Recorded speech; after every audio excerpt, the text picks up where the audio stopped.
요즘 문명의 기기들이 굉장히 발달됐습니다. 특별히 핸드폰에 대한 발달 엄청나게 되는데, 그러다 보니까 여러 가지 좋은 기능들이 많이 있어요. 요새는 AI의 어떤 기능들이 굉장히 대두되면서 여러 가지 편리한 기능들을 사용하고 있는데, 그런 모습에서 이제 좋은 최신 폰을 그렇게 구입을 해서 요즘 나오는 것은 서클 기능이라고 해가지고 뭘 보려면 사진을 찍고 그것을 갖다가 동그라미를 치면 그거에 대한 어떤 부분들이 설명되어지는 이런 부분들이 있습니다. 그 모습을 바라보면서 우리 사모가 웬만하면 이렇게 핸드폰에 욕심을 부리지 않는데, 선교를 가고 이런 일들을 할 때에 번역 기능도 있고 이런 부분이 있으니까 야, 저거 사야 되겠다 하는 마음으로 이제 구입을 하게 된 거예요. 그런데 정작 선교 일들 가운데 나가서 사용을 제대로 하지 못하더라는 거예요. 그러면 그 의미가 무엇이 있습니까? 100만 원에 가깝게 그렇게 구입했던 핸드폰이지만 정작 내가 그 기능을 갖다가 제대로 사용하지 못하면 아무런 소용이 없는 하나의 그냥 물건일 수밖에 없는 거예요. 무슨 말씀을 드리고자 하냐면, 우리가 하나님 앞에 나아가는 이 기도라는 특권을 우리에게 주셨는데, 하나님 앞에서 우리가 아버지 되신 그 하나님 앞에 우리가 자녀된 자로 부름받아서 언제라도 하나님 앞에 우리가 기도의 소통을 통하여, 기도의 특권을 통하여 하나님 앞에 구하며 나갈 수 있는 은혜를 주셨는데, 정작 바라보게 되면 이런 기도의 자리를 부담스러워하는 분들이 의외로 많이 계시더라는 거예요. 기도 한번 하겠습니다. 나 기도시키면 어떡하지? 기도 자체가 하나님의 일들 가운데서 가장 우리에게 주신 은혜의 특권이요, 하나님 앞에 우리가 대화하며 나갈 수 있는, 기도는 대화다, 우리가 너무나 잘 알고 있는데 정작 나는 하나님과의 대화를 단절하고 나간다라면 이건 아무래도 하나님이 우리에게 정말로 큰 특권을 주셨음에도 불구하고 사용하지 못하는 무용지물과 똑같을 수밖에 없는 거예요. 특별히 하나님 오늘 말씀 가운데 바라보게 되면 구하기만 하면 주시겠다라고 말씀하고 있는데, 정작 우리가 그 약속을 믿는다라면 당연히 구해야 되지 않겠습니까? 당연히 찾아야 되지 않겠습니까? 당연히 두드려야 되지 않겠습니까? 그런데 왜 구하지 않고, 왜 찾지 않고, 왜 두드리지 않습니까? 믿지 못하니까 두드리지 못하는 거예요. 믿지 못하니까 구하지 못하는 것입니다. 내가 갖고 있는 이 문제, 이 어려움, 그 전능하신 하나님 앞에서 우리가 구하면 하나님이 해결해 주실 것을 우리가 믿음으로 아는 자리 가운데 설 때에 하나님 반드시 그 능력의 일들 가운데서 그 어떤 일도 해결할 수 있다라는 분명한 믿음이 우리 가운데 있다라면 우리가 왜 기도의 자리를 등한히 여기게 되겠냐라는 거예요.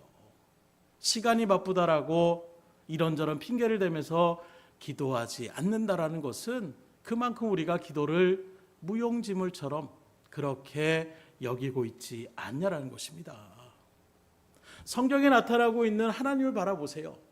그 하나님은 천지전능하시고 공의로우시며 여러 가지 어떤 그런 속성들을 나타내지만, 그런 그 하나님께서 항상 우리들을 향하여, 우리 인간들을 향하여 나타나는 하나님의 그 마음은 늘 우리와 함께하기 원하신다는 거예요. 우리와 소통하기 원하신다는 것입니다. 나에게 부르짖으라, 내가 너희들에게 응답하여 주겠다. 나와 함께 가자. 혼자 가지 말고 나와 함께 그 길을 걸어가자. 주님은 항상 우리와 함께하기를 원하신다는 거예요. 늘 말씀드리지만 이런 사랑으로 나가는데 정작 상대방이 마음을 딱 닫을 때에 그 어떤 자리는 정말로 마음이 안 좋을 수밖에 없어요. 나는 정말로 기껏 좋아하는 마음으로 그렇게 표현하려는 마음으로 나갔는데 정작 상대방이 마음을 딱 닫아 걸게 되면, 그래서 아이들이 점점 성장하게 되면 나타나는 특징 가운데 하나가 무엇이냐? 부모와 대화를 점점 안 하더라는 거예요.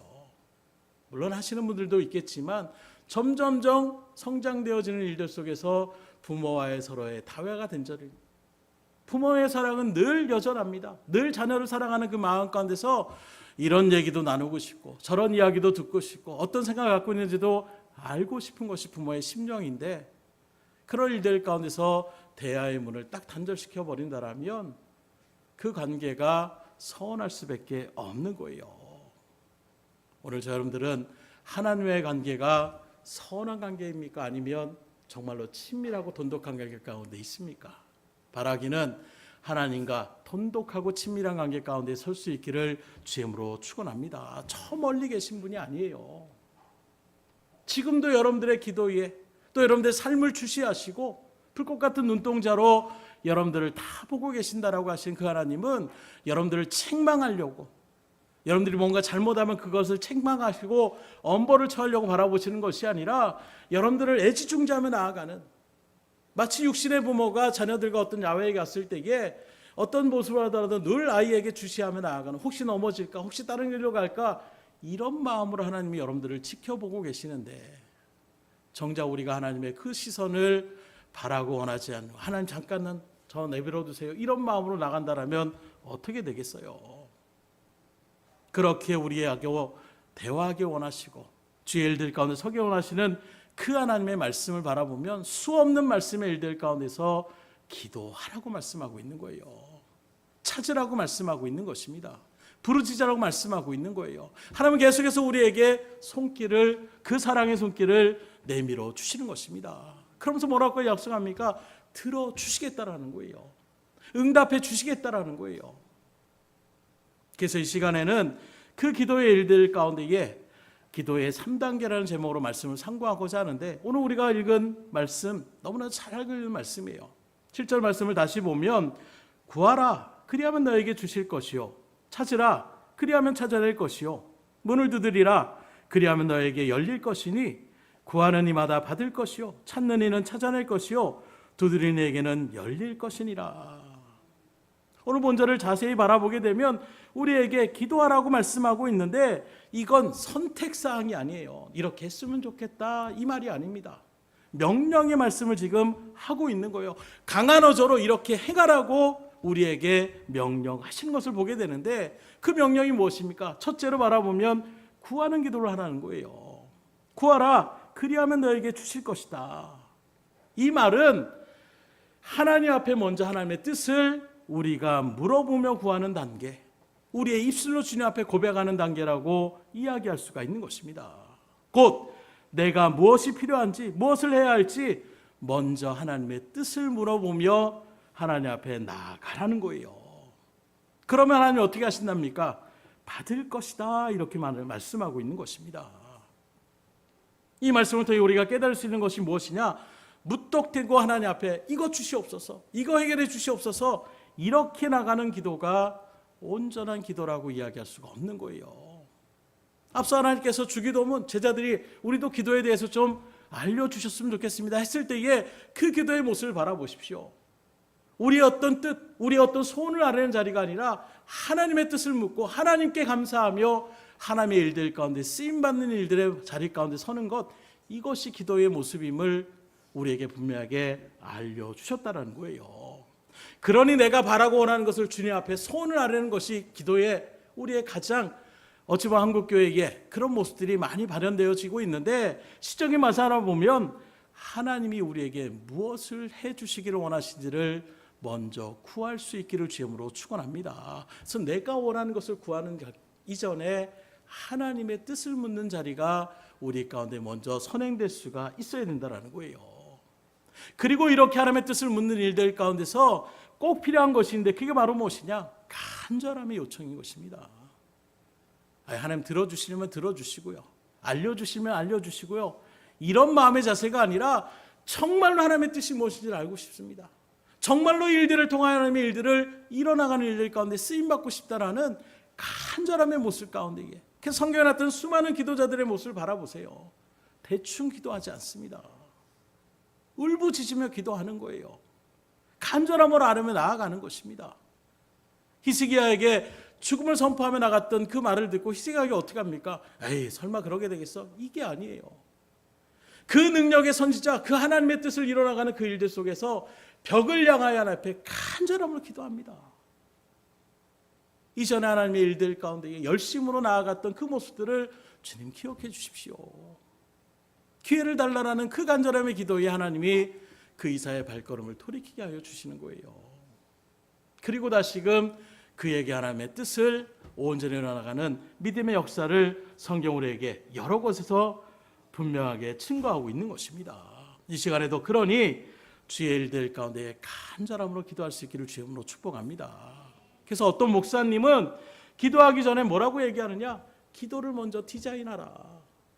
마치 설계를 하는 것처럼 그냥 막 중언부언하듯이 만발하는 그런 기도가 아니라 내가 무엇을 구할지 정확한 그 일들로부터 우리가 온전하게 서서 하나님이 정말로 기뻐하시는 자리가 무엇인지, 내가 지금 이렇게 하나님 앞에 간구하는 이 기도가 하나님의 영광을 돌리는 자리인지, 하나님의 온전한 믿음의 일들 가운데에 나의 욕심의 발로가 아니라 정말로 주님의 뜻을 이뤄나가는 믿음의 자리 가운데에 우리가 서는 것인지를 분명하게 알고 그 일들 가운데 정말로 그것이 하나님의 뜻 가운데 부합되는 말씀에 부합되는 기도라고 한다면 우리가 하나님 앞에 간절함으로 기도해야 된다는 거예요.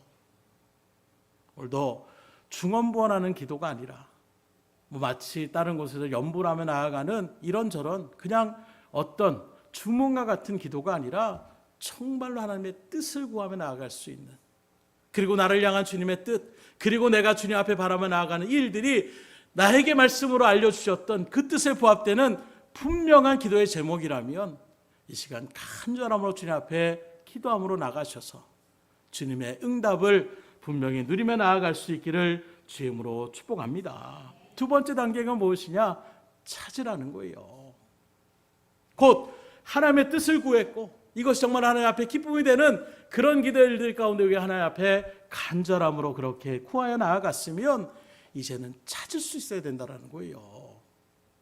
곧 이 단계는 이미 하나님 앞에 내가 믿음으로 구한 것은 받은 줄로 믿으라고 주님께서 말씀하신 것처럼 구하는 일들 가운데 이제 하나님이 응답을 갖다가 이거 하실까? 응답해 주실까? 이게 아니라 분명한 믿음의 일들 가운데 하나님의 뜻을 알고 하나님 앞에 구했으면 받은 줄로 믿는 자리 가운데 우리가 서야 된다는 거예요. 그래서 흔히 우리들은 입으로만의 기도를 기도라고 생각할 때가 있어요. 그러나 이미 하나님은 우리가 믿고 구한 것은 받겠다라고, 주시겠다라고 약속하셨습니다. 그렇기 때문에 믿음으로 우리가 분명하게 구했다라면 하나님의 응답하심을 믿고 그 응답을 찾아야 된다는 거예요. 여기서 꼭 필요한 것이 무엇이냐? 그건 바로 응답에 대한 분명한 확신이 있어야 되는 거예요. 내가 분명한 하나님께서 기도했고 하나님의 뜻 가운데 온전하게 하나님 앞에 기도했으면 그 응답의 일들을 우리가 분명하게 확신 가운데 찾는 것입니다. 그것도 찾는 것이라는 일도 열심으로 찾으라는 것을 우리에게 말씀하고 있어요. 구체적인 예를 든다라면, 예를 돕기 위해서 말씀을 드리자면 내가 어떤 믿음의 어떤 배필들을 나의 어떤 반려자를 놓고 우리가 기도한다라고 했으면 하나님이 반드시 그 일들 가운데서 믿음의 반려자를 줄 것을 우리가 믿음으로 시작하는 거예요. 그런데 구하고 난 다음에 가만히 있으면 안 됩니다.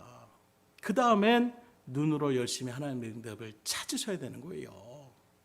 하나님이 어떻게 응답하실지를 기대감을 가지고 저 사람일까? 이 사람일까? 정말로 그런 마음 가운데 나아가는, 왜요? 이미 내가 하나님 앞에 기도했잖아요. 그리고 하나님께서 들어주실 것을 믿음으로 확신했다라면 언젠가 나한테 뚝 떨어주시겠지. 아닙니다. 우리가 주님의 응답을 찾으며 나아갈 수 있어야 돼요. 그렇지 않으면 어떻게 되느냐? 기도를 기껏 해놓고서 뭔가 일이 이루어지면 우연히 이루어졌다라는 어떤 불신앙적인 그런 고백들을 할 때가 있는 거예요. 그러나 기도의 응답의 확신을 갖고 여러분들이 찾으며 나아가면 그때 하나님 앞에 그 응답이 민감하게 작용하는 거예요. 하나님 이렇게 역사하여 주시는 것이구나. 제가 수양회를 준비하며 나가는 일들 속에 말씀드린 것처럼 하나님 정말로 그 일들 가운데서 봉사하고 하나님의 헌신의 일들 가운데서 열심으로 충성해 나가는 그런 기도를 했을 때에 그 기도를 얼마나 간절함으로 했겠어요. 그리고 하나님께서 역사하실 것을 믿음으로 나갔습니다. 솔직히 저의 믿음은 그게 뭐 그냥 그렇게 되겠어? 목회자로서도 어떤 부족한 그런 마음이 있을 때에 믿음의 간증이 탁 나오는 거예요. 절대로 어찌 보면 그렇게 쉬는 일들 가운데 서지 않는 부분에서 그날 딱 맞춰서 정확하게 하나님께서 휴가를 갖다가 그렇게 만들어 놓으신 일들 가운데서 어떤 고백이 나오겠어요? 우연히 이렇게 됐네. 절대 그렇게 고백하지 않습니다. 하나님이 응답해 주셨구나. 이것이 우리의 믿음을 온전케 하여 주시는 거예요. 오늘 말씀처럼 찾으면 하나님께서 찾게 하여 주시겠다는 것입니다. 정작 구해놓고선 찾을 생각은 안 해요. 그러니 하나님이 응답을 해주셔도 이게 하나님의 응답인지 그냥 어떤 일들 가운데 벌어진 하나의 일련의 그런 삶의 사건인지 이걸 제대로 인지하지 못하는 그런 믿음의 성장의 일들도 이루어지지가 않는 거예요. 바디메오를 바라보십시오. 예수님의 소식을 듣고 나아갔을 때에 그 소식을 듣고 가만히 있을 수가 없는 거예요. 그때 그의 부르심이 무엇입니까? 다윗의 자손 예수여 나를 불쌍히 여겨 주십시오. 예수님을 찾는 거예요. 왜요? 예수님만 찾으면 하나님이 반드시 나의 눈을 뜨게 한다라는 그 믿음이 그 마음 가운데 확신으로 자리매김했을 때에 가만히 있을 수가 없는 거예요. 그래서 눈으로 보지 못하는 그 일들 속에서 소리를 치면서 계속 찾는 것입니다. 결국 주님이 만나주셨을 때에 놀라운 은혜의 역사들을 우리에게 성경은 분명하게 증거하고 있는 이 믿음의 일들 속에서 여러분들도 구하는 것으로 끝나는 것이 아니라 찾을 수 있기를 주님으로 축원합니다. 어떤 것이 하나님의 일들 가운데 벌어질 것인지 우리가 민감하게, 그래서 우리가 하나님의 말씀을 민감하게 받아들이는 것은 다른 것이 아니에요. 그냥 기도 시간이니까 막 기도했다가 성전문을 나가는 순간에 내가 뭘 기도했는지 모르는, 이건 기도가 아닙니다.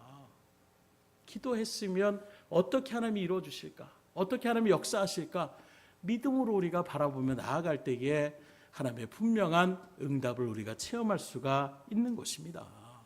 오늘 이 시간 주님 앞에 여러분들 기도의 제목들을 놓고 나오셨어요. 그리고 그 기도가 그냥 나의 어떤 하소연이 아니라 분명한 하나님의 응답을 우리가 누리기 위해서, 그 응답을 받기 위해서 이 시간 하나님 앞에 나온 줄 믿습니다. 그렇다면 먼저 간절한 마음으로 주님의 뜻을 구하며 기도하셔야 되는 거예요. 오래 기도할 수도 있고, 부르짖으며 기도할 수도 있고, 작정하며 나갈 수도 있고, 여러 가지 기도의 모습들은 중요합니다. 그러나 그런 기도의 어떤 구하는 기도도 중요하지만 이미 응답하여 주신 것을 찾는 것이 중요해요. 안타까운 것은 말씀드린 것처럼 많은 사람들이 하나님이 이미 응답하셨음에도 불구하고 그걸 찾지를 못해서 응답이 되지 않았다라고 원망불평해 나가는 이런 모습들이 있다라는 거예요. 오늘 여러분들은 하나님의 응답하신 것을 분명히 찾으셔서 하나님 앞에 더욱더 믿음으로 굳건하게 설 수 있기를 주님으로 축복합니다. 세 번째가 무엇입니까? 문을 두드리라고 말씀하고 있어요. 문을 두드리라, 그리하면 너에게 열릴 것이다. 찾았으면 어떻게 됩니까? 문을 두드려야 되는 거예요. 구체적인 예로 말씀드리면, 방금 말씀드린 것처럼 문을 두드릴 때는 언제 문을 두드려야 됩니까? 닫혀진 문이 있을 때 두드리는 거예요. 열린 문은 굳이 우리가 두드릴 필요 없습니다. 들어가면 되는 거예요. 그런데 이 두드리라는 것은 뭘 얘기하고 있습니까? 열어달라는 것입니다. 똑똑똑 두드렸는데 안 열립니다. 에이, 여기 문이 안 열리는구나. 이게 아니라는 거예요. 이 말씀이 오늘 보면 계속해서 그렇게 진행력으로 나가고 있는 것입니다. 그 말은 무엇이냐? 열릴 때까지 두드리라는 거예요. 한 번 두드리고 이게 여기 아닌가 보다 가는 것이 아니라 정말 이 집이 맞고 정말 내가 찾아야 될 집이 맞다라면 어떻게 됩니까? 계십니까? 계세요? 계속 열릴 때까지 우리가 두드릴 수 있어야 된다는 거예요. 앞서 말했던 소경 바디메이도 바라보십시오. 제자들이 막습니다. 주변 사람들이 조용히 하라고 호통을 칩니다. 그러나 이미 그의 마음 가운데서는 예수님이 지금 지나가는 모습, 그 간절함의 일들 가운데 주님을 찾고 그런 모습에서 그는 멈추지 않습니다. 더 큰 소리로 다윗의 자손 예수여 나를 불쌍히 여기소서 두드릴 수 있기를 주님으로 축원합니다. 그래서 앞서 말한 것처럼 좋은 배필을 놓고 기도했으면 이제 응답하실 주님의 일들 가운데 찾습니다. 그런 일들 가운데 하나님의 감동을 주시는 그런 모습이 있을 거예요. 그러면 가서 우리가 담대하게 이야기를 해야 되는 거예요. 저 사람일까? 확신이 없을 때 우리는 가지 못합니다. 그래서 예전에 결혼하실 때에 그런 얘기를 하시더라고요. 정말 하나님 앞에 그렇게 배필을 놓고 이제 나이가 돼서 기도를 하는데 그런 기도 일들 가운데서 뭐 목사님한테 부탁도 하고 말 그대로 찾는 모습을 하는 거예요. 주변 사람들에게 너무 좋은 사람이 있으면 그런 모습에서 딱 왔을 때에 이 사람이다 했을 때에 그 다음에 어떻게 하느냐? 수줍어서 말 못 걸고 이게 아닙니다. 담대하게 그분은 또 그렇게 얘기했다고 그러시더라고요. 아담의 말처럼 이는 뼈 중에 뼈요 살 중에 살이다. 당신은 내 배필입니다. 그 모습에 가정을 이뤄서 주의 일들 가운데 또 믿음으로 나아가는 이런 모습들이 있다라는 거예요. 무슨 말씀 드리고자 하냐면 여러분들 정말로 믿음 가운데 구하셨고 또 그 일들을 찾는 일들 가운데 그것이 성령의 감동하심을 통하여 깨달아지셨다라면 두드리셔야 되는 거예요. 담대함으로 주님 앞에 나아갈 수 있기를 주님으로 축원합니다. 이건 굳이 어떤 배필에 대한 부분이 아니라 모든 일에 해당되는 거예요. 돈을 잃어버렸다라면 기도하는 겁니다. 그리고 찾는 거예요. 직장을 찾는다라면 기도하는 겁니다. 그리고 찾는 것입니다. 그리고 두드리는 거예요. 찾아놓고서 뭐 이력서도 내지 않고 하나님이 어떻게 해주시겠지. 이런 어떤 신비주의적인 신앙, 이건 신앙이 아닙니다. 내가 할 수 있는 모습들 가운데서 최선의 모습으로 주의 일들 가운데 나아가고 그 다음에 나의 어떤 부분들을 뛰어넘는 부분들을 온전히 하나님께 믿음으로 맡겨나가시는 거예요. 그럴 때 믿음의 역사가 일어나는 것입니다. 그래서 내가 지금 아파가지고 있는데 하나님이 고쳐주시겠지. 물론 그 기도 가운데 하나님이 응답하실 때도 있어요. 그러나 늘 말씀드리면 보편적인 하나님께서 이미 우리 가운데 문명을 발달시키고 의학을 발달시키는 이런 모습에서 아프면 먼저 병원을 찾아가서 진단을 받고 그런 진단의 일들 가운데 이런 약을 복용해야 됩니다. 이렇게 해야 됩니다. 하면 그런 모습 가운데 나가야 되는데 어르신들이 특히 고집이 많으신 분들이 있어요. 그렇게 얘기를 해도 듣지 않습니다. 당분간은 걸으시면 안 됩니다. 뭐 관절을 그렇게 수술 받으시면 얘기하면 그 다음에 제가 이렇게 신방을 가서 얘기할 때 의사 선생님이 신신당부하는 목사님이신가 봐요. 예, 목사님 부탁이 있습니다. 뭡니까? 제발 좀 당분간은 걷지 않으셔야 된다라고 꼭 말씀해 주십시오. 이게 수술하고 난 다음에 걸으면 이게 어떻게 재발할 수도 있고 잘못될 수도 있기 때문에 얘기를 하는데 어르신들은 이제 좀 무릎이 굽혀지고 하니까 이제는 막 걷고 싶어 하는 거예요. 그런 모습에서 제가 항상 그래서 신방할 때에 믿음으로 걸으십시오 하는 것이 아니라 제가 항상 말하는 것이 있어요. 의사 말 잘 들으셔야 됩니다. 근데 예전에 사셨던 분들은 의사에 대한 부분들을 굉장히 돌팔이 의사라고 흔히 그렇게 표현하는 것처럼 그런 부분들에 대한 어떤 아픔이 있으셔가지고 잘 받아들이려고 하는 그런 경향들이 있으시더라고요. 먼저 우리 가운데 주신 의사도 하나님께서 보내주신 손길일 수 있는 거예요. 뭔가 대단하게 하나님의 기적 같은 역사, 예수님이 기도하고 예수님 선포하니까 나음을 입고 이것만이 하나님의 뜻이 아니라 우리에게 이런 모든 사회생활을 주신 것 자체가 다 하나님의 섭리의 일들 가운데 이루어졌다는 것을 우리가 인정하면서 어떤 신비주의적인 기적적인 것을 바라보는 것이 신앙의 어떤 아름다움이 아니라 우리 주변에 보편적으로 하나님께서 이미 주신 일들을 찾지 않으니까 문제가 생기는 거예요. 그래서 그런 말 있잖아요. 하나님 왜 안 고쳐주십니까? 이미 병원을 너에게 알려줬고 이미 의사들을 너에게 다 배설했는데 네가 왜 병원에 가지 않았느냐? 이게 우스갯소리가 아니라 우리의 잘못된 미신적인 그런 신앙의 모습들을 단편적으로 이야기하는 그런 부분이라는 거예요. 주님 앞에 이런 자리에 우리가 분명하게 서셔서 하나님의 뜻을 묻는 기도의 자리 가운데 합당한 기도를 올리시고 그 기도 가운데 하나님이 반드시 응답하실 믿음으로 확신하며 찾으시되 그리고 그 일들이 이루어질 때까지 두드리며 나아갈 수 있기를 주님으로 축복합니다. 그럴 때 우리의 믿음은 온전하게 설 수 있는 거예요. 우리의 삶의 변화가 분명하게 일어나게 되는 것입니다. 허황된 건너말 찾다 보니까 왜 하나님이 하늘에 만나 안 주십니까? 왜 하나님 기적 같은 일 벌이지 않으십니까? 이러면서 하나님의 어떤 일들을 존재감을 갖다가 인정하지 못하는 이런 안타까운 고백들이 얼마나 많이 있는지 몰라요. 여러분들은 이런 어리석은 자리에 서지 않기를 주님으로 축원합니다. 그런 모습에서 말씀드린 것처럼 우리가 믿는 하나님은 어떤 분이신가? 그 다음에 나오는 말씀을 바라보게 되면 우리에게 좋은 것을 주시고자 원하시는 분이라는 거예요. 억지로 네가 달라니까 어쩔 수 없구나 이렇게 정말로 주시는 분이 아니라 우리가 때로는 구하는 것보다 더 넘치도록 더 좋은 것을 우리에게 주시기 원하시는 것이 우리의 하나님이심을 분명하게 말씀하고 있는데 이러한 일들 가운데서 우리가 하나님의 주신 것을 받을 수 있는 통로가 바로 무엇이냐? 그게 바로 기도라는 거예요. 그래서 이 기도는 하나님의 믿음의 백성들의 특권인 것입니다. 그리고 기도는 약속, 응답의 약속이 그렇게 이루어지는 간구라고 도구라고 얘기할 수가 있는 거예요. 곧 우리의 약속을 이행하시는 그 전능하신 하나님이 반드시 우리의 기도에 응답하신다라는 이것이 우리의 기도의 자리라는 것입니다. 그래서 이런 기도에서 또 어떤 사람은 얘기할 때에 영적 세계와 현실 세계를 연결하는 통로 역할이 바로 기도다. 그 우리는 육신을 입은 자입니다. 하나님 말씀 성경을 보면 하나님은 영이시라고 말씀하고 있어요. 그 영이신 하나님 앞에 육신된 우리들이 하나님 앞에 나아갈 수 있는 자리가 바로 어떤 자리냐? 기도의 자리라고 말씀하고 있는 거예요. 이렇게 말씀드려도 기도를 등한히 하시겠습니까? 이렇게 말씀을 드려도 기도하는 것이 부담된다고 말씀하시겠습니까? 육신된 우리들이 부름받은 하나님의 은혜의 자녀로서 아버지 되신 하나님 앞에 그 능력을 체험할 수 있는 이 은혜의 기도를 간절함으로 주님 앞에 하나님 나갈 수 있기를 주임으로 축복합니다. 그래서 예전에는 저도 나름대로 그렇게 오래 산 일들 가운데 이제 반평생을 살았으니까 그런 모습을 바라보면 예전에는 요새 커피숍이 다 있지만 카페 이렇게 표현하는데 예전엔 다방이라는 곳에서 참 많은 교제를 많이 나눴어요.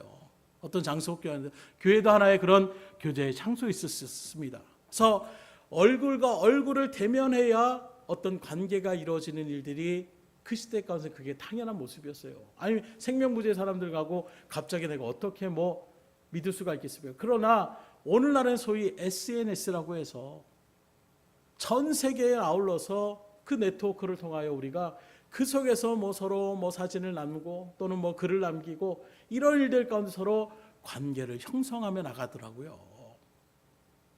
그래서 요즘 바라보게 되면 그런 어떤 동아리 이런 것들을 갖다가 단톡방이나 이런 것들을 같이 네트워크를 형성해 가지고 거기서 사람들끼리 대화를 하고 그리고 그런 일들 속에서 얼굴을 마주보며 또 만남의 시간을 갖는 이런 일들의 시대 가운데 우리가 살아가고 있는 것입니다. 왜 이런 말씀을 드리냐면 그렇게 사람들끼리의 소통은 우리가 마음이 맞는 사람들 또 뜻이 맞는 사람들 같은 취미를 가진 사람들 이런 일들의 사람들을 찾아가지고 우리의 마음에 위안을 얻고 이런 일들의 어떤 관계를 형성하려고 부단하게 우리가 노력하면서 정작 우리와 함께하기 원하시고 우리와 소통하기 원하시는 하나님과의 관계의 자리를 우리가 너무나 등한히 여기며 나가고 있지 않냐라는 거예요. 여러분들에게 있어서 하나님과의 이 네트워크, 이 소통의 자리는 어느 정도로 형성되어 있습니까? 그 연결망이 튼튼하게 5G처럼 언제라도 그렇게 빠른 일들 가운데 직통을 나가는 것처럼 그렇게 이루어지고 있다라면 여러분들은 진정한 그리스도인이라고 이야기할 수가 있을 거예요. 곧 하나님과 함께 동행하는 그 사람이 하나님을 기쁘시게 하며 주의 일들 가운데 서는 것은 당연한 일 아니겠습니까? 그러나 만약에 그렇지 않다라면 이 시간에 다시금 하나님과의 그 연결의 소통의 다리를 그 연결고리를 다시금 개통할 수 있기를 주임으로 축원합니다. 너무나도 중요한 자리예요. 인간들과의 관계는 굉장히 좋으면서 정작 하나님과의 관계가 단절되어 있다라면 그것이 어떻게 하나님의 일들 가운데서 그리스도인이라고 인정할 수가 있겠습니까? 오늘날 교회의 많은 문제점들 가운데 하나가 바로 무엇이냐? 하나님과의 어떤 관계에 대한 일들을 열심을 찾고 기도하고 밤이 맞도록 주님을 부르짖으며 또 말씀을 묵상하고 나아가는 그리고 그 말씀대로 순종의 삶으로 나아가는 이런 삶보다는 그저 하나의 교제의 장소로 그저 내 마음에 위안을 얻는 그런 정도의 장소로 그렇게 나가다 보니까 교회에 나와서 끼리끼리의 집단을 형성하고 그 안에서 서로가 서로를 갖다가 헐뜯고 나아가고 비난하며 나아가는 이런 일들의 모습들 정작 하나님이 그 모습을 바라볼 때 얼마나 안타까워하시겠어요. 우리 등대교회가 계속해서 하나님과의 이 연결고리가 튼튼하게 섬을 통하여 그래서 하나님 뭐라고 합니까? 제일 되는 계명이 무엇입니까? 얘기했을 때 주 너희 하나님 먼저 사랑하는 거예요. 먼저는 하나님의 관계가 돈독해져야 되는 것입니다. 그리고 그 하나님이 사랑 그 자체임을 우리가 믿음으로 알 때에 그 다음에 어떻게 합니까? 내 이웃을 내 몸과 같이 사랑하며 나가셔야 되는 거예요.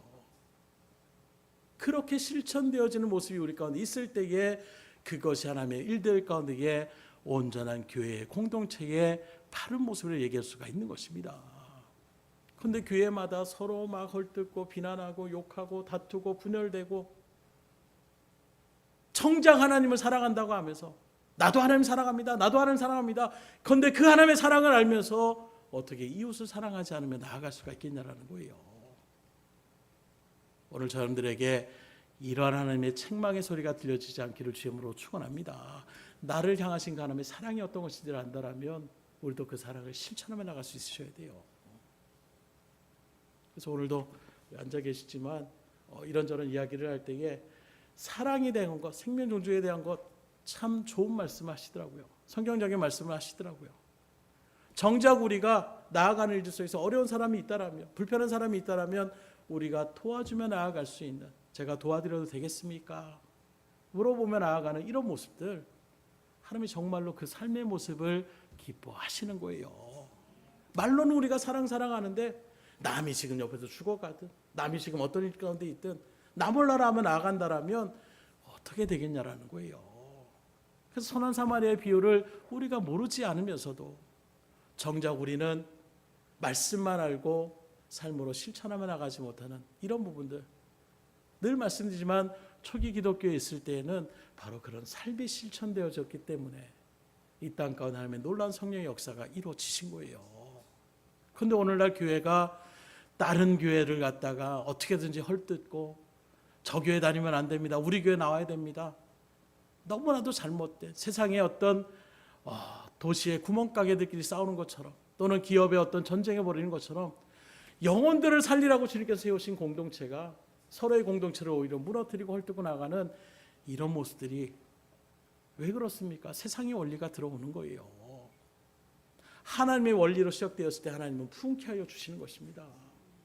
여기저기 믿음의 사람들을 세워나가는 거예요. 여기저기 믿음의 공동체를 세워나가는 거예요. 그런데 어느 순간에 이제 그런 일들 가운데 세상 말로 내 밥그릇인데 저 일들 가운데 저렇게 가면 안 되는데 이건 세상의 원리잖아요. 그러니 교회가 손가락질 당하는 거예요.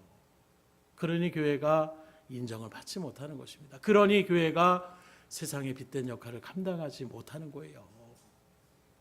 지식으로만 아는 것이 아니라 삶으로 실천하며 나아갈 수 있기를 주님으로 축원합니다. 그래야 가정이 변화되는 거예요. 그래야 이웃과의 관계가 돈독해질 수가 있는 것입니다. 그들에게 진정한 복음이 들어갈 수가 있는 거예요.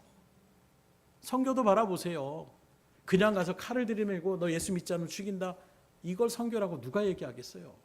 근데 기독교 역사에 그런 모습들이 있는 것, 그 대표적인 십자군 전쟁 같은 것이 바로 그런 역할입니다. 예루살렘을 탄환하자 하나님의 성스러운 전쟁으로 이름하에 가는 마을마다 불사르고 아녀자를 겁탈하고 사람을 죽이고 그 모습을 하면서 내가 하나님의 군대라고 누가 그걸 인정하겠어요? 잘못된 사상 가운데 있을 때 나타나는 엄청난 일들을 이미 역사적으로도 우리는 분명하게 겪고 있는 것입니다. 그런 우리들이 이제 말씀을 알았으면 말씀을 실천하는 데 나가셔야 돼요. 요즘 많이 듣는 말이 세상이 다 그렇습니다. 사람들이 다 그렇습니다. 어쩔 수 없습니다. 그 세상에서 이제 우리가 부름받은 거예요. 여러분들을 통해서 하나님께서 다시금 이 세상의 빛의 역할을 감당하라고 불러주신 것입니다.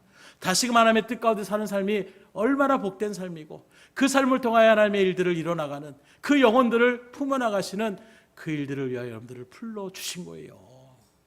그 하나님 앞에 온 사람으로 나아갈 수 있기를 주님으로 축원합니다. 그래서 오늘 9절의 말씀을 바라보십시오. 너희 중에 누가 아들이 떡을 달라 하는데 돌을 주며 생선을 달라 하는데 뱀을 줄 사람이 있겠느냐? 너희가 악한 자라도 좋은 것으로 자식에게 줄 줄 알거든 하물며 하늘에 계신 너희 아버지께서 구하는 자에게 좋은 것으로 주시지 않겠느냐? 세상의 육신의 악한 사람도 자기 자녀에게만큼은 좋은 것을 주려고 하는 것이 이게 인지상정인데 하물며 우리를 위해 독생자같이 내어주신 그 하나님께서 우리에게 좋은 것을 주시지 않겠냐라는 거예요. 그럼 주님 말씀하신 이 좋은 것은 뭘 얘기하고 있습니까? 우리가 좋아하는 것이 아니라 하나님이 보시기에 좋은 것을 말씀하고 있는 거예요. 우린 육적인 것을 구하는데 하나님은 그와는 비교할 수 없는 신뢰한 것을 우리에게 주시길 원하신다는 것입니다. 그래서 이 말씀을 좀 더 우리가 분명하게 알려면 연관된 구절인 누가복음 11장의 말씀을 바라보게 되면 어떻게 표현하느냐? 마지막 누가복음 11장 13절에 이 부분에 대해서 성령을 주시지 않겠느냐 이렇게 우리에게 말씀하고 있어요. 곧 좋은 것을 주시지 않겠느냐고 했는데 이 좋은 것은 바로 성령의 역사를 얘기하고 있는 것입니다. 믿음으로 우리가 주님을 영접하는 그 순간 하나님은 우리에게 성령의 내주하심의 은혜, 그래서 우리는 성령의 전이라고 말씀하고 있는 거예요. 그 성령의 은혜를 우리가 체험하며 나아갈 때에 우리는 성령이 주시는 그 능력을 통하여 이 세상을 보는 시각이 변화가 되는 거예요. 이전엔 나를 위하여 내 중심으로 세상의 욕심을 내다했던 우리의 시각이 성령의 내주하신 가운데에 이제 하나님의 뜻을 위하여 내가 나를 낮출 수 있고, 그 영혼을 섬기는 일들 가운데 내가 설 수 있고, 그 영혼을 사랑으로 보듬어 줄 수 있는 그런 자리매김으로 하나님께서 인도하여 주신다는 것입니다. 결국에는 그런 일들을 통하여 성령의 능력의 권능을 우리에게 부여하여 주신다라고 말씀하고 있는 거예요. 그래서 이런 성령의 은혜를 받았을 때에 고난도 주님을 위한 것이라면 감사로 내가 그 길을 걸어가겠습니다. 이건 사람의 생각으로 할 수 있는 것이 아니에요. 성령이 은혜의 능력을 주실 때에 이러한 모습 가운데 우리가 설 수 있는 것입니다. 이 좋은 것을 우리에게 주신 하나님 앞에 나에게 이미 주신 것을 사용하지 못하면 아무것도 아닌 거예요. 성령의 은혜를 충만히 받으셔서 그 충만한 가운데에 담대히 주의 맡길 일들을 감당해 나갈 수 있기를 주님으로 축원합니다. 난 성격이 원래 그래요. 아유, 내가 어떻게 합니까? 성령이 우리 가운데 역사하실 때에 제자들 바라보세요. 성령의 충만을 받으니까 문을 박차고 나가서 담대하게 복음을 증거하잖아요. 나는 원래 그래요. 아닙니다. 성령의 역사가 우리 가운데 임하면 주의 일들을 감당해 나갈 수가 있는 거예요. 거기가 나타났던 하나님의 영이 임했던 삼손 바라보십시오. 한순간에 그 밧줄을 끊어버리고 나귀 턱뼈로 3,000명을 그렇게 때려잡는 이런 모습들을 나타내고 있지 않습니까? 하나님의 역사는 정말로 우리가 상상할 수 없는 놀라운 일들을 우리 가운데에 이루게 하여 주시는 거예요. 그런데 그 하나님께서 우리에게 뭘 약속합니까? 그렇게 찾는 자에게, 두드리는 자에게, 구하는 자에게 성령을 주시겠다는 말씀하시잖아요. 이 능력의 역사를 여러분들이 온전히 누리며 나아갈 수 있기를 주님으로 축복합니다. 그런데 오늘 마지막 구절을 바라보게 되면 기도를 가르치다가 갑자기 기도하는 상관없는 말씀인 것 같은 구절을 우리에게 선포하십니다. 12절의 말씀입니다. 그러므로 무엇이든지 남에게 대접을 받고자 하는 대로 너희도 남을 대접하라. 이것이 율법이요 선지자니라. 흔히 이 말씀의 구절을 황금률이라고 해요. 그 믿음의 성도로서 하나님께 주시는 행동 규범을 지금 이야기하는 그런 구절이라고 얘기할 수가 있는 것입니다. 곧 무엇인지 남에게 대접을 받고자 하는 대로 너희도 남을 대접하라. 이 말을 좀 사자성어로 얘기하면 역지사지라고 얘기할 수가 있어요. 내가 받고 싶은 만큼 남에게도 그렇게 베풀며 나아가라는 것입니다. 그러면 그 사람도 나에게 대접을 한다라는 거예요. 그런데 왜 하나님은 이 말씀을 여기에 끼워놓고 말씀하고 있습니까? 어찌 보면 앞뒤 내용과 전혀 상관없는 말씀처럼 보이고 있습니다. 그러나 잘 바라보게 되면 12절 첫머리에 그러므로 이렇게 얘기하고 있어요. 그러니 이 말씀은 앞서 기도에 대한 부분들 이야기한 것과 상관없는 얘기가 아니라 연결된 말씀이라는 것을 우리에게 분명하게 증거하고 있는 것입니다. 결국 이 말씀은 기도 응답을 받으려는 자에게 주시는 하나님의 말씀이라는 거예요. 그럼 여기서 남에게 했을 때 이 남은 누굴 지칭합니까? 우리는 그저 인간과의 관계 속에 있는 남을 생각할 수 있지만 이 남이라는 자리에는 하나님이 포함되고 있는 거예요. 문맥상으로 바라보게 될 때에 곧 하나님의 놀라운 역사의 은혜, 기도의 응답을 받기 원한다라면 우리가 먼저 그 하나님을 대우해야 된다는 거예요. 대접할 수 있어야 된다는 것입니다. 그것이 바로 무엇이냐? 내가 기도하는 그 대상인 하나님은 반드시 나의 기도를 응답하실 수 있는 능력의 하나님이시라는 거예요. 그리고 그 하나님은 약속하신 그 말씀을 반드시 이루어 나가시는 신실하신 하나님이라는 것을 우리가 믿음으로 확증하라는 것입니다.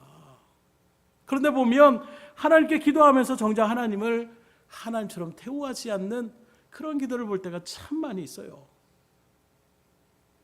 실례로 어떤 교회 목사님이 장로님과 함께 병원 심화를 갔는데 상태가 많이 안 좋은 그런 환자를 놓고 이제 예배를 드리며 장로님이 이제 대표 기도를 그렇게 병원에서 했는데 어떤 기도가 있겠어요? 하나님 살려주실 줄 믿습니다. 고쳐주실 줄 믿습니다. 건강해주실 줄 믿습니다. 간곡하게 그렇게 하나님 앞에 기도하는 것입니다.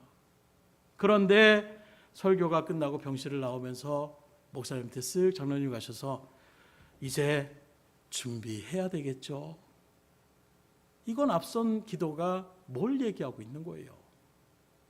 그래서 이런 부분들, 기도는 그렇게 믿습니다 하고 기도해 놓고선 정작 나는 하나도 믿지 않는, 말씀드린 또 하나의 예화처럼 교회에서 막 비가 내리지 않으니까 하나님 앞에 길을 우리가 내려달라고 기도하면서 기도 집회를 열고, 그래서 성도님들이 어린아이처럼 와가지고 기도를 막 부르짖며 나가는데 정말로 하늘에서 천둥이 치고 번개가 치면서 비가 막 폭우처럼 내리는 거예요. 그리고 교회 문을 딱 나가는데 한 아이만 우산을 펴들고 나가더라는 것입니다. 뭘 얘기하고 있습니까? 비가 내리게 해달라고 기도하고 있는데 정작 우산을 준비했다는 것은 뭘 얘기하고 있어요?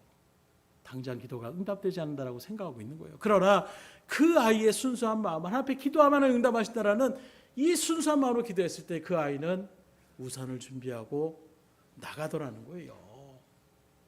이런 일들을 통해서 우리에게 어떤 마음을 여러분들은 받아들이고 계십니까?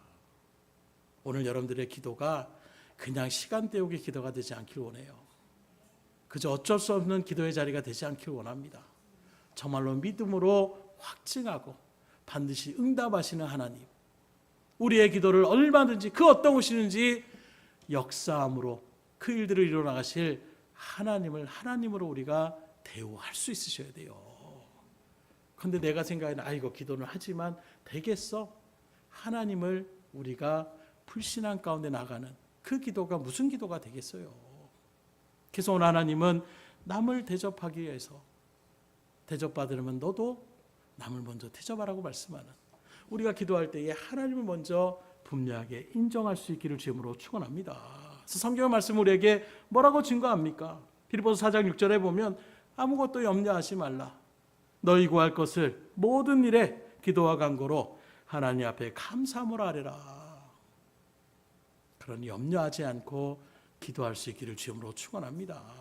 오늘도 마음에 자녀 때문에 또는 가정의 문제 때문에 물질 때문에 막 염려가 가득하고, 그러면서 하나님을 붙잡고 나아가는 기도 가운데 하나님 역사에 주시지 믿습니다. 기도하는데 정작 우리의 마음 가운데 염려가 가득해서 다시금 기도의 자리를 일어섰을 때에 그 염려를 주섬주섬 다시금 쥐어담고 그리고 다시 나간다라면 이거는 하나님 앞에서 온전한 기도라고 얘기할 수가 없는 거예요. 이루어질 것을 믿음으로 감사하며 주님 앞에 아뢰 수 있기를 주님으로 축원합니다. 그래서 마태복음 우리가 6장 25절 26절에도 그러므로 내가 너희에게 이르노니 목숨을 위하여 무엇을 먹을까 무엇을 마실까 몸을 위하여 무엇을 입을까 염려하지 말라. 목숨이 음식보다 중하지 아니하며 몸이 의복보다 중하지 아니하냐. 공중의 새를 보라. 심지도 않고 거두지도 않고 창고에 모아들이지도 아니하되 너희 하늘 아버지께서 기르시나니 너희는 이것들보다 귀하지 아니하냐. 세상의 그런 피조물 중에서 가장 우리를 귀하게 여기시는 그 하나님이 우리의 하나님이 되고 있지 않느냐. 그런데 곧 죽을 것처럼 그 문제 때문에 거기에 휩싸여서 그 염려함으로 우리가 쓰러지고 절망하고 낙담하셔야 되겠냐는 거예요. 이어지는 마태복음 6장 31절 32절에 보면 그러므로 염려하여 이르기를 무엇을 먹을까 무엇을 마실까 무엇을 입을까 하지 말라. 이는 다 이방인들이 구하는 것이라. 너희 하늘 아버지께서 이 모든 것이 너에게 있어야 할 줄을 아시느니라. 그 믿음 없는 하나님의 존재를 인정하지 않는 이방인들이나 그렇게 구하는 것이고, 오늘 하나님의 믿음의 자녀를 부름받은 여러분들은 이 세상적인 일들 때문에 염려하지 않기를 주님으로 축원합니다. 왜요? 하나님이 우리의 필요를 다 아신다라는 거예요. 이 믿음의 자리 가운데서 우리에게 오늘도 가장 좋은 것을 주실 그 성령의 역사를 믿음 가운데 소망하며 간절함으로 기도하며 나갈 수 있기를 주여로 축원합니다. 그래서 우리는 바쁘니까 기도 못합니다. 기도할 시간 없습니다. 그럴 때일수록 더 기도의 자리에 서셔야 돼요. 기도가 얼마나 축복의 자리이고 얼마나 하나님이 우리 주시는 특권임을 다시 이 시간 분명하게 새기셔서 여러분들의 모든 일들 가운데 쉬지 말고 기도하라는 주의 말씀처럼 매사에 그 하나님을 나와 함께 하심을 믿음으로 분명하게 우리가 확신하며 하나님 앞에 간구하여 구하여 받으시고 찾으며 찾으시고 두드리며 열리는 이 믿음의 역사가 오늘 이 말씀 앞에 다시금 믿음을 세워나가는 여러분들의 삶 속에 그대로 이루어질 수 있기를 주님으로 축복합니다. 기도하겠습니다.